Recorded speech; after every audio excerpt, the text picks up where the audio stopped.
زمانہ کہہ رہا ہے یہ سخنور کتنا اچھا ہے، ارے لبو لہجے کا نغماتی پیکر کتنا اچھا ہے۔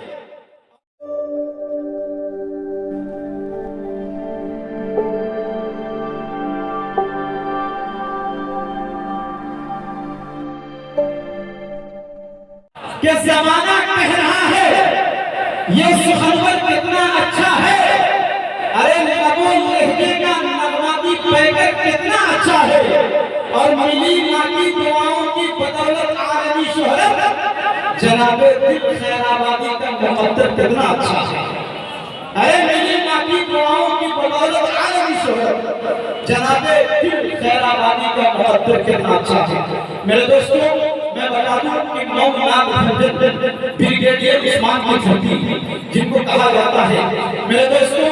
مئو کے نمائندہ ناکھا ہے جناب دل صاحب، ایک عرصہ سے افق شعر و ادب پر آفتاب بن کر جگمگ جگمگ کرنے والے برادر جناب دل خیر آبادی صاحب، ان کے لیے میرے دل میں جو محبت جلوہ فضا ہے اللہ انہیں سلامت رکھے۔ لیکن آئیے جناب دل صاحب نے جب زمزم کا تذکرہ کیا تو مجھے ایک شعر میرے ذہن میں کشف کرنے لگا کہ بوڑھا سمجھ رہا تھا مقدر بدل گیا۔ اب آپ نے سبحان اللہ بولیں گے تو آگے کہیں گے ماشاءاللہ کہ بوڑھا سمجھ رہا تھا مقدر بدل گیا، بیٹا ہوا جوان کو گھر سے نکل گیا۔ پھر صاحب نئے زاویے کے ساتھ آپ کیا جی بوڑھا سمجھ رہا تھا مقدر بدل گیا، بیٹا ہوا جوان کو ارے گھر سے نکل گیا، اور محنت میرے خدا کو بہت ہی عزیز ہے،